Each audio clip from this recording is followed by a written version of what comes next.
formas geométricas em cores fortes se movem. Cortadas por linha branca, se transformam em ondas. Programa especial em branco, no fundo vinho, acima e abaixo do nome, Ondas Coloridas. Olá! Começa agora o programa especial. O nosso tema de hoje é a tecnologia assistiva e eu vou receber aqui no estúdio 3 convidados para debater esse assunto. Eu sou Juliana Oliveira, apresentadora e cadeirante. Fique com a gente. No programa especial de hoje, os convidados vão conversar sobre a evolução das tecnologias que auxiliam na independência de pessoas com deficiência. Eu recebo hoje no estúdio Lília Pinto Martins, Leila Scaff e Antônio Borges, 3 convidados que vão conversar comigo sobre tecnologia assistiva. A Lília é cadeirante, a Leila é amputada dos pés e das mãos e o Antônio não tem deficiência, mas trabalha com esse tema. Para a gente começar, cada um deles vai contar um pouquinho qual é a sua relação com o tema tecnologia assistiva e a sua própria história. Lília, começa por você. Eu tive poliomielite aos 2 anos de idade e no desenrolar de toda a minha vida, sempre o tema da inclusão social foi muito pertinente, né? Em função de quando criança não pude frequentar a escola primária na época, né? Eu tive o desejo, numa certa fase, de romper tudo isso e foi quando, então, eu procurei e tive acesso a uma escola que, na época, era uma escola tradicional e foi muito importante numa fase em que eu tentei romper com essa exclusão, né? O acesso à cadeira de rodas. Foi um movimento muito importante na minha vida. Eu ainda consegui uma cadeira do exterior, na época nem havia, né, indústria nacional.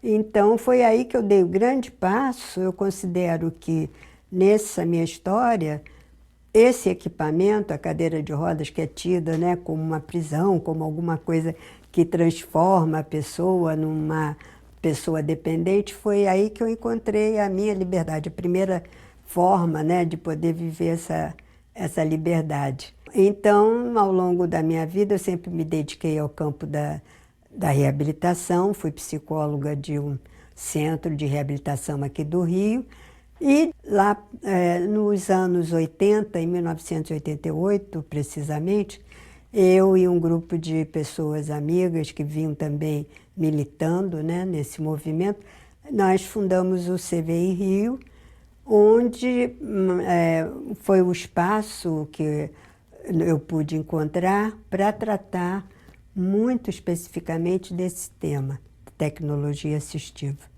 E Leila já chegou numa época em que o CVI já existia um outro movimento, né, nesse sentido. Conta pra gente um pouquinho da sua história, Leila. Pois eu sou recente deficiente física. Há 4 anos atrás, eu fui atacada por uma bactéria, sobrevivi a ela, difícil às vezes sobreviver, mas eu tive que amputar os pés e as mãos para continuar aqui. Eu tive que reaprender a viver. Depois de um ano, com essa primeira adaptação, eu voltei. E hoje em dia eu acho que eu tenho uma vida, trabalho, enfim, moro sozinha, com uma acompanhante sempre que eu preciso de ajuda, mas enfim, com uma certa independência, eu consegui voltar a uma autonomia. Com a ajuda do CVI, e das que me ajuda, das tecnologias, né? Prótese dos pés, das mãos eu tentei, mas infelizmente não me deu todo o retorno. Aí eu fiz uma opção dos pés. E tenho algumas ajudas de adaptações que eu ponho no coto, que me dá uma total grande independência, uma grande independência mesmo. Antônio, acho que passou um pouquinho pelas 2 etapas, né? Onde a tecnologia, uma simples cadeira já era uma super tecnologia, e hoje onde existem milhões de recursos. Fala pra gente um pouquinho a sua história. Pois eu trabalho já na área de computação há mais de 40 anos. E acompanhei a evolução da computação e nunca tive, na verdade, nenhuma ligação com pessoas com deficiência. Isso aconteceu aproximadamente há 22 anos atrás, quando eu estava dando aulas sobre computação gráfica na universidade, tinha um aluno cego e não sabia nada sobre esse tema. Mas, de alguma maneira, aquele momento de ter que lidar com aquele aluno no momento em que a tecnologia para pessoas cegas era muito precária. Tá? E graças a esse trabalho conjunto, uma grande quantidade de programas foram criados que permitem hoje que a pessoa cega interaja plenamente com o computador e utilize o computador para ler, para escrever, para trabalhar, para lazer, etc. Talvez as pessoas que estão nos assistindo não tenham noção de como a tecnologia pode ser útil para as pessoas que têm limitações como nós.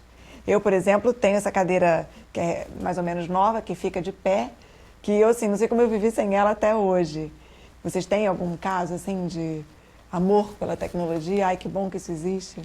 Graças a Deus eu tenho o meu tablet, porque é através dele que eu consigo ler o jornal, ler um livro, enfim, eu tenho ele do meu lado quase para levar para uma reunião, para escrever uma ata da reunião. Para mim facilitou a minha vida demais, demais, demais, demais.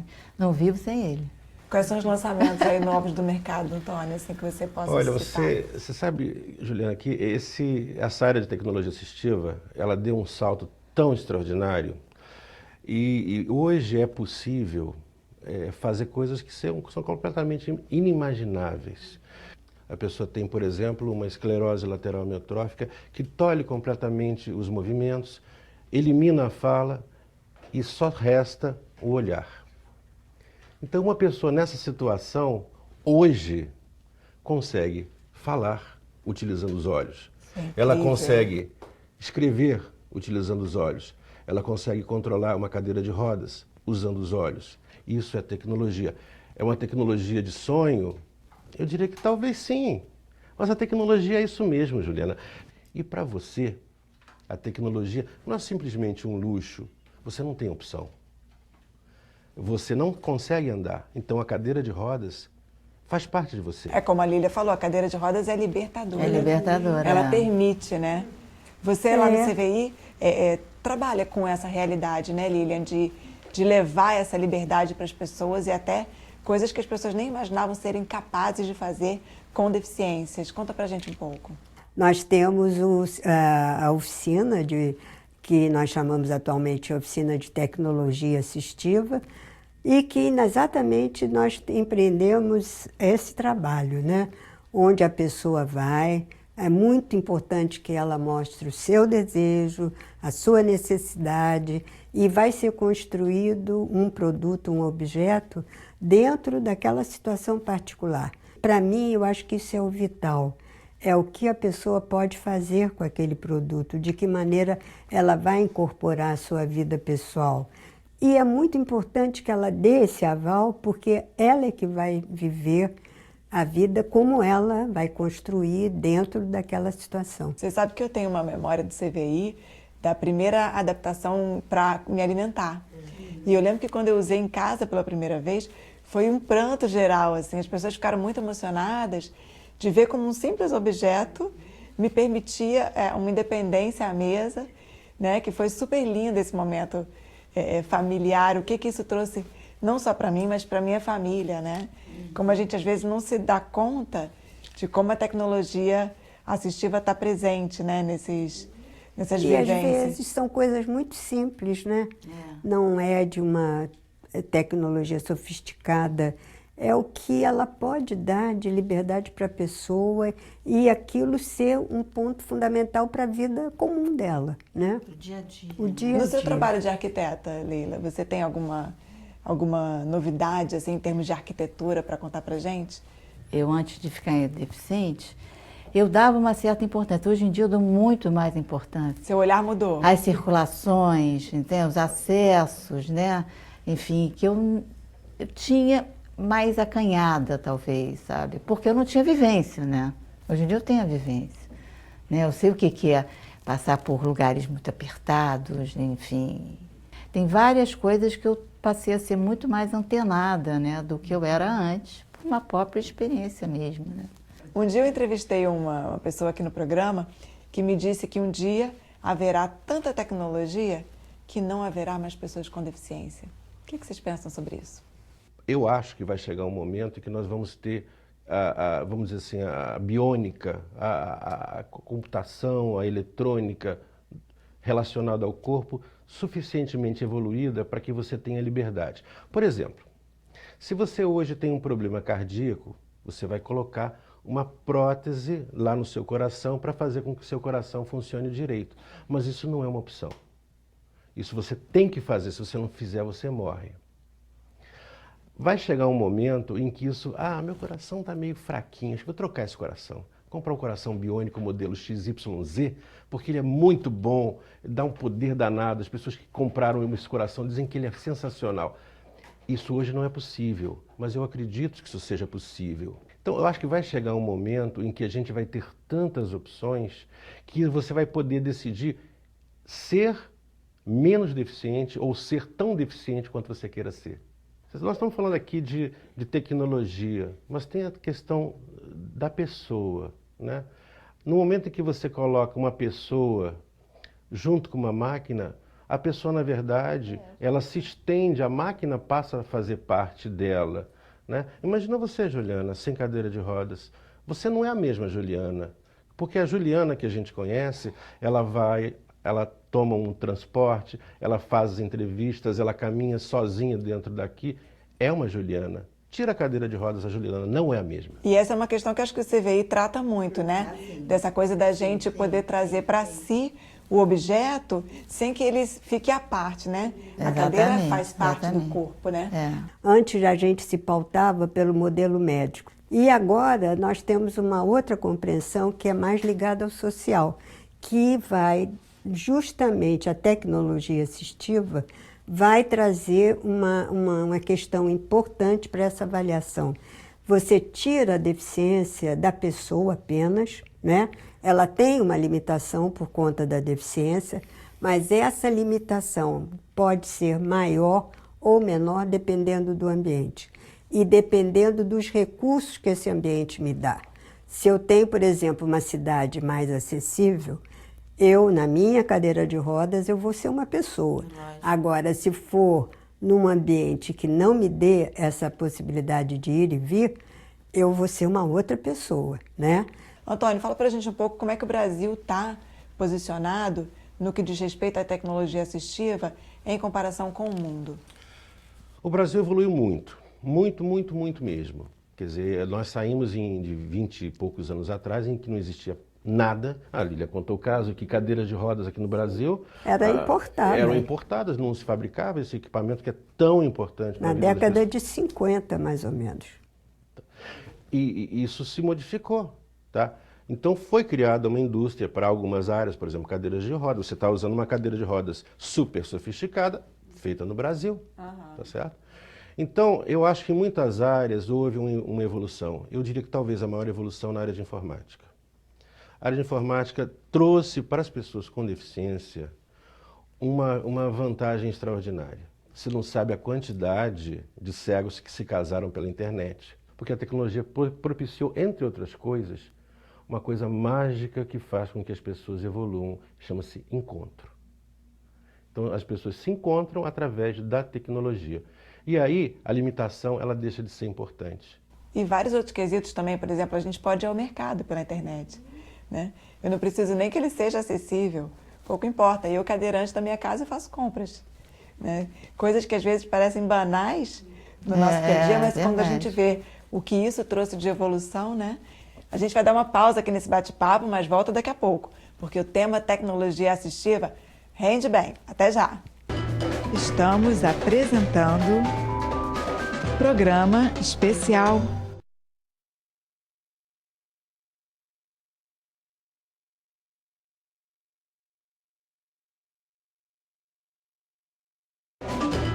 Voltamos a apresentar programa especial. Voltamos agora com mais tecnologia assistiva. A gente tem aqui o caso da Leila, que optou, por exemplo, por não usar uma prótese nas mãos. Por quê, né? Que papel é esse da pessoa com deficiência no uso da tecnologia? Pois na realidade, quando eu me vi quadriamputada, eu queria tudo de volta, né? Lógico, né? E cheguei a comprar umas mãos maravilhosas e tal. Só que eu vesti 4 próteses todo dia. Fora, eu fui me sentindo um pouco, parecia que eu estava meio desumana, sabe? Assim, meio biônica demais. E aí eu fiz uma opção das próteses que realmente me dão. Eu não vivo sem minhas próteses dos pés. Eu adoro caminhar, eu caminho muito hoje em dia. Não vi, é quase que está fazendo parte agora do meu corpo, são as minhas próteses. Mas as mãos eu não tive a mesma relação. Fora essa situação de muita prótese na vida, sabe? Eu acho que pelo pouco que eu consegui fazer, uma pessoa que perdeu uma mão, sabe? Ou enfim, vai usar uma prótese só de mão, acho perfeito, vai ajudar demais. Lília, pode falar um pouco sobre o que vê no CVI? Eu acho que esse é um dos princípios fundamentais do CVI. A própria pessoa está implicada num processo que diz respeito a ela, né?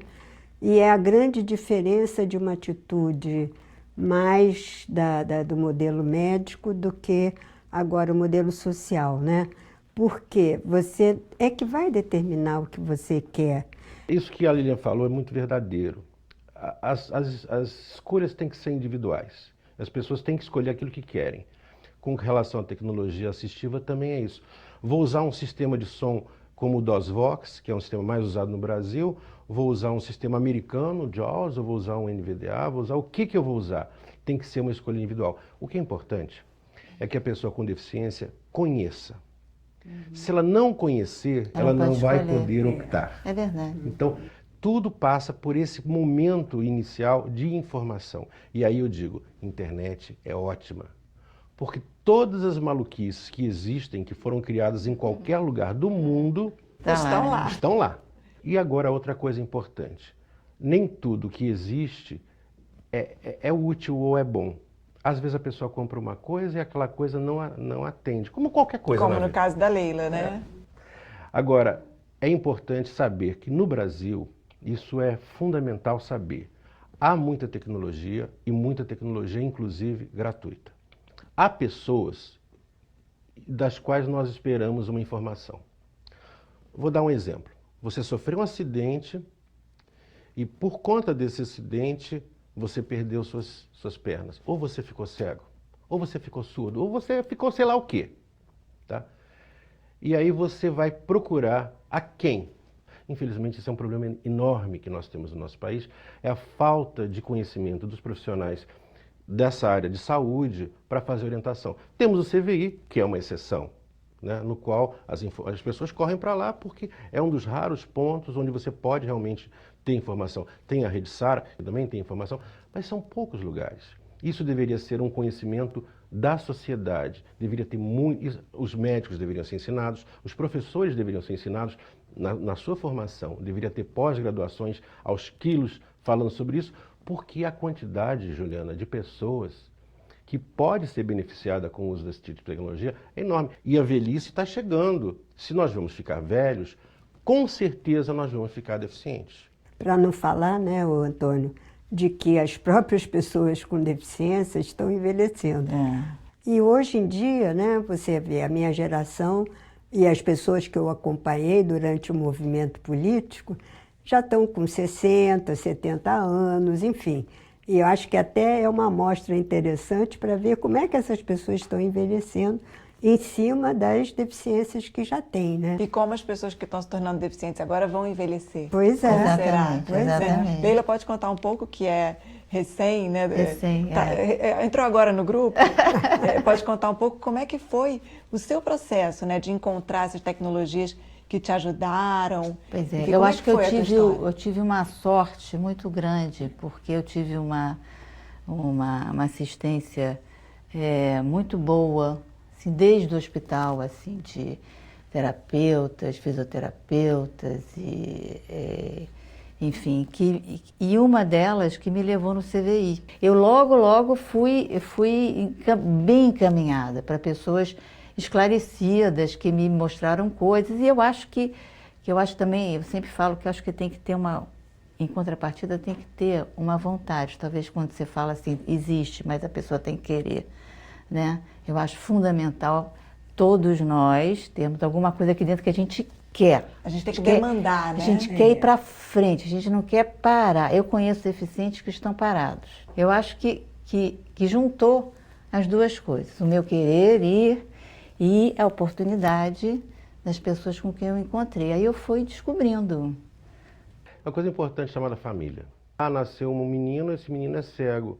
Então, se a família investir, se a família colocar esse garoto numa boa escola, se comprar os equipamentos, tem muita coisa, por exemplo, para cego que é grátis.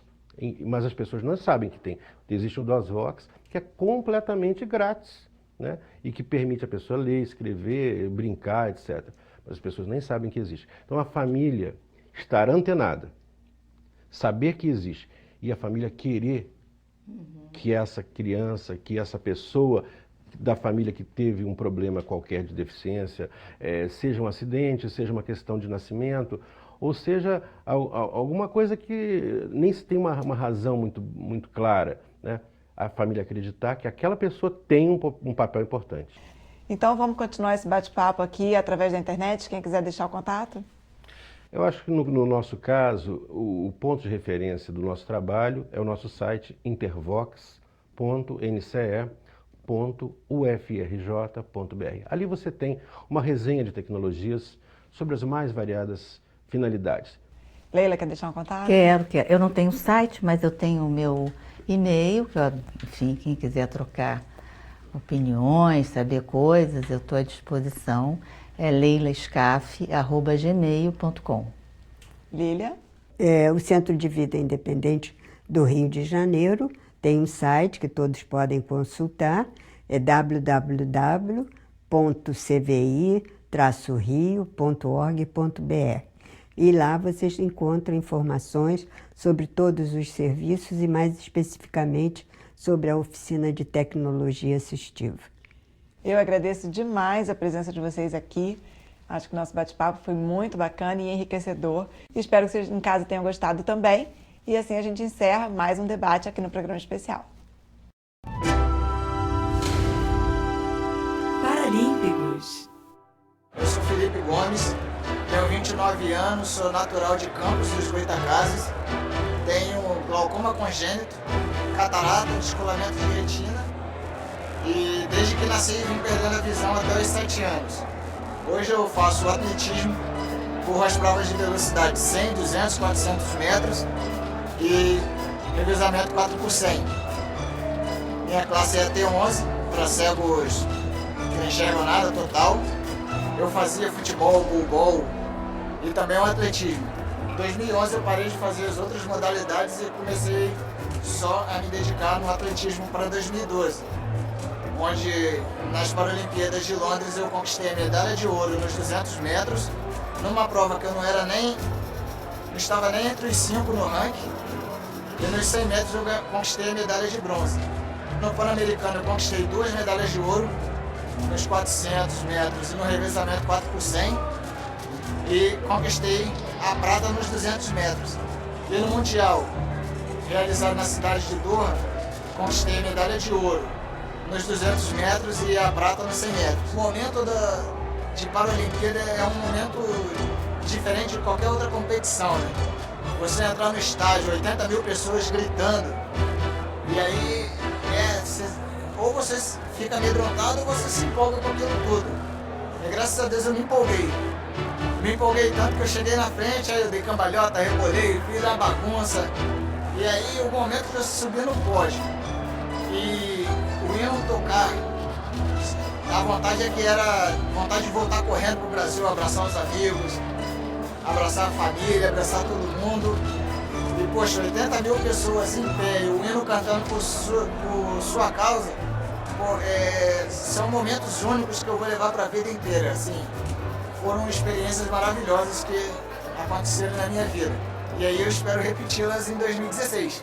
Aí vai estar a família na arquibancada, vai estar os amigos. E já estou me preparando, já comecei a treinar para as Paralimpíadas. Espero chegar lá 100% e dar o meu melhor. Fotos. Na primeira, Felipe com uma venda nos olhos, sorri de boca aberta. Na outra, sentado no chão de uma pista coberta de atletismo. Na última, céu azul. Em uma varanda com plantas ao redor, Felipe sorri. Ao fundo, prédios e casas. Eu encerro o programa especial de hoje ficando na posição de pé na minha cadeira motorizada que me permite fazer esse movimento. Essa posição é super benéfica para quem é cadeirante, tanto no que diz respeito à saúde, quanto no que diz respeito à interação social. Essa é a forma de tecnologia assistiva que eu uso na minha vida. Se você tem algum uso de tecnologia assistiva na sua vida, escreve pra gente contando. O nosso site é programaespecial.com.br e a gente também tem uma página no Facebook. Um grande beijo para você, te espero aqui de novo na semana que vem. Até lá, tchau! Os créditos do programa especial desta semana você encontra em nosso site